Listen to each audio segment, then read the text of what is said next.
ايه يا بنات، ايه رأيكم في شوية السجق دول؟ شايفين شوية السجق دول؟ شايفين شوية الصوص اللي فيهم وشوية الخضار ده؟ تمام.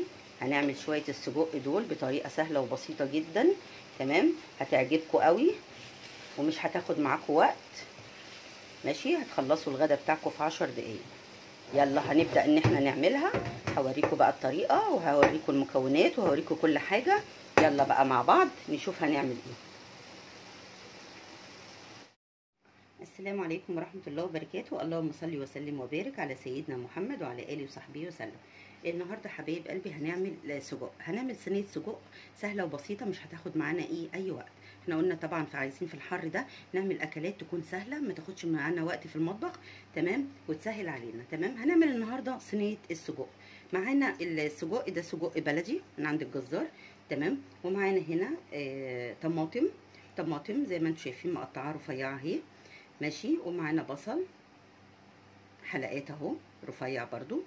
ماشي، ومعانا هنا فلفل حامي، ده فلفل حامي. انتوا عايزين تحطوا فلفل رومي ماشي اوكي، على حسب الرغبه. تمام. يا دوبك هي دي الوصفه بتاعتنا بس. هي المكونات دي اللي معانا في الوصفه. ان شاء الله هنعملها وتبقى سهله وسريعه جدا، مش هتاخد معانا اي وقت. يلا نتنقل بقى على البوتاجاز نشوف هنعمل ايه. يا بنات بصوا بقى، احنا حطينا كده ايه طاسه.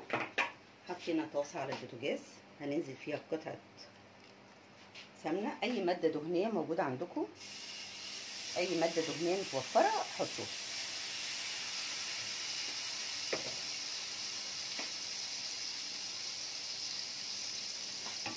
كده هنسيحها.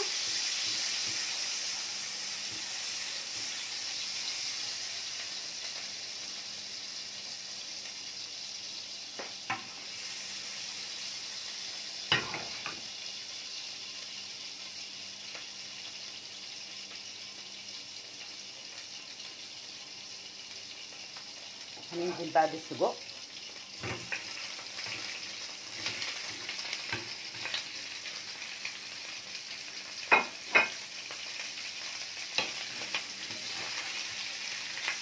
بصوا بقى، تقليب ما ينفعش، علشان خاطر احنا دلوقتي السجق لو اتقلب كتير هتبصوا تلاقوا اللحم بتاعه يطلع منه. خلاص، يعني ايه، تحطوا كده. ماشي، بصوا كده كده.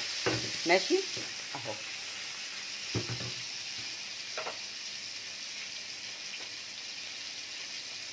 ما ينفعش ان احنا نقلب.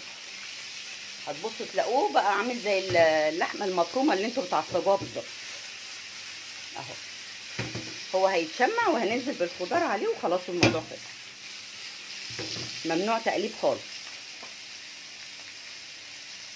بصوا تلاقوا اللحمه طلعت منها واتفتت.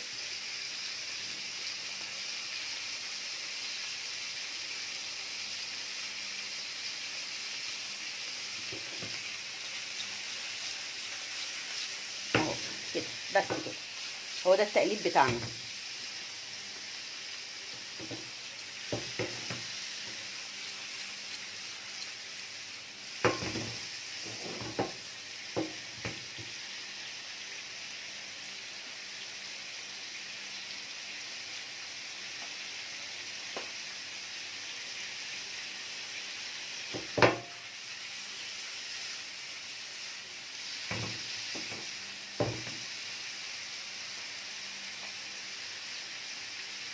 بص، هما 5 دقايق بالظبط ان شاء الله. هننزل بقى بالخضار اللي معانا.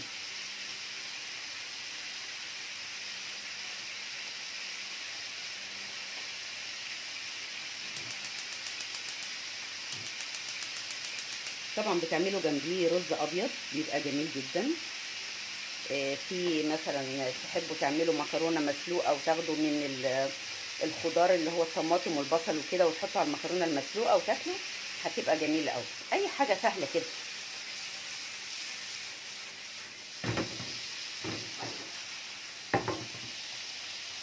لو في حاجه لازقه ولا حاجه زي كده نحاول ان احنا نسلكها بس. بصوا الواحده بوحدتها ازاي. شايفين الواحده بوحدتها ازاي؟ لان احنا ايه، ما بنقلبش فيه.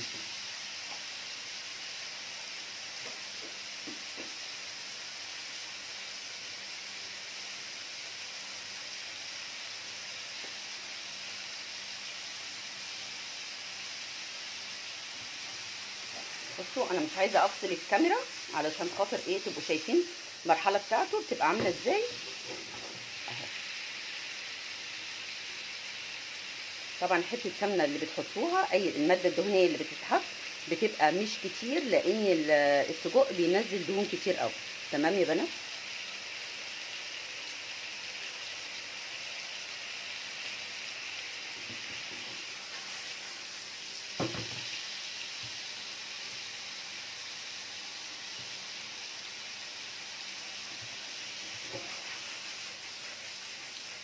شايفين الجمال؟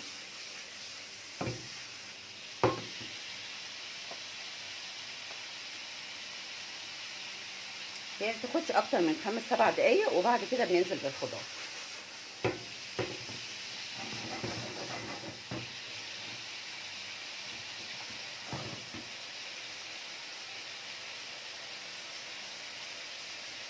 بص حبايبي بقى، هنبدا ان احنا ننزل بالخضار بتاعنا. تمام.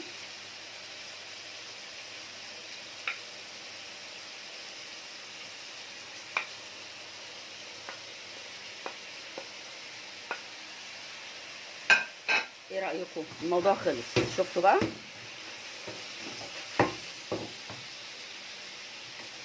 طبعا برضو حريصين جدا واحنا بنقلب.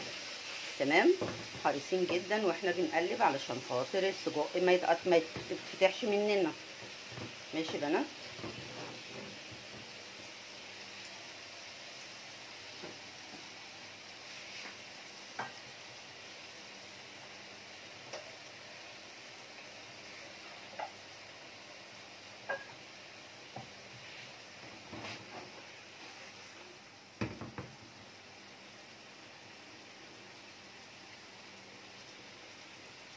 نبدا بقى نحط الايه التوابل بتاعتنا.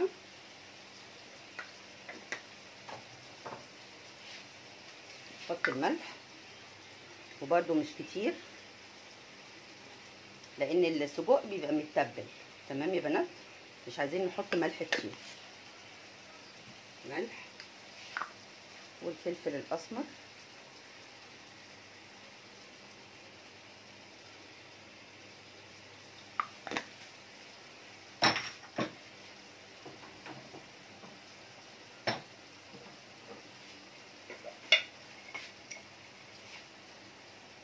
شويه توم باودر،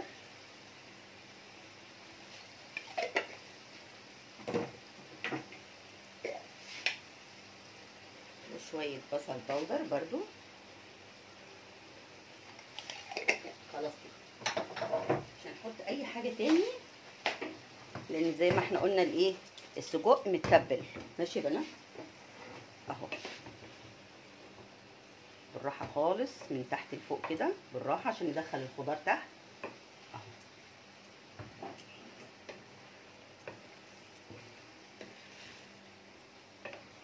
هتبصوا تلاقي الواحده تطلع بوحدتها زي ما هي، ما تقطعش. شايفين؟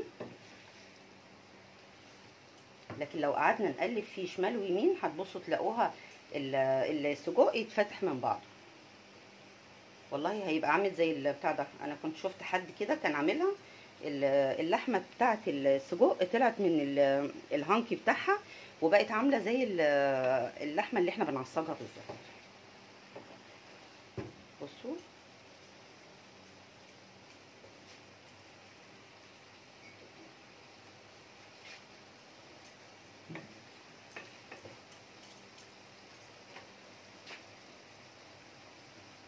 بصوا انا الوصفه بتاعتنا النهارده انا ما قفلتش الكاميرا خالص.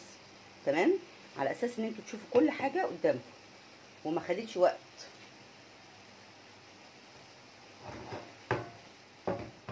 ما شاء الله جميله جدا، والريحه بقى تحفه مش قادره اقول لكم. تمام، شويه الصوص دول مع شويه البصل بالخضار ده يتحط بقى على شويه رز ابيض، طبق رز ابيض معاها هيبقى تحفه.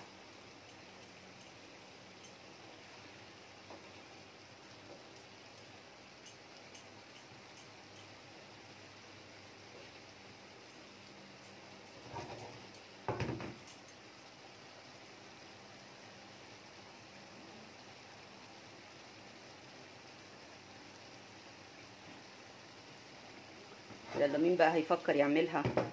مين هيفكر يعملها بكره بقى كده على الغدا؟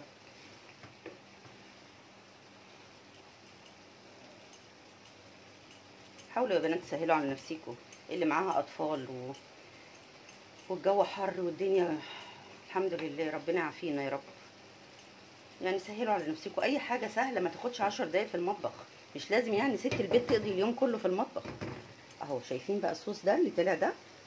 تمام. الصوص ده بقى تحطوه على الرز يبقى جميل قوي. زي ما قلت لكم مكرونه مسلوقه وتاخدوا منه برده وتحطوا عليها تبقى حلوه قوي.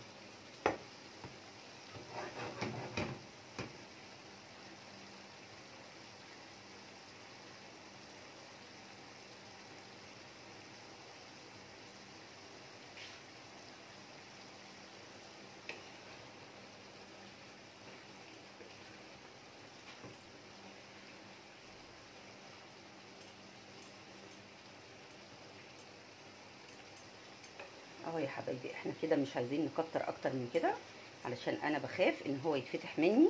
تمام. زي ما انتم شايفين الواحده بوحدتها ازاي. يا رب يكون ظاهر كده معاكم في الكاميرا. اهو شايفين اهو، خدش اي حاجه.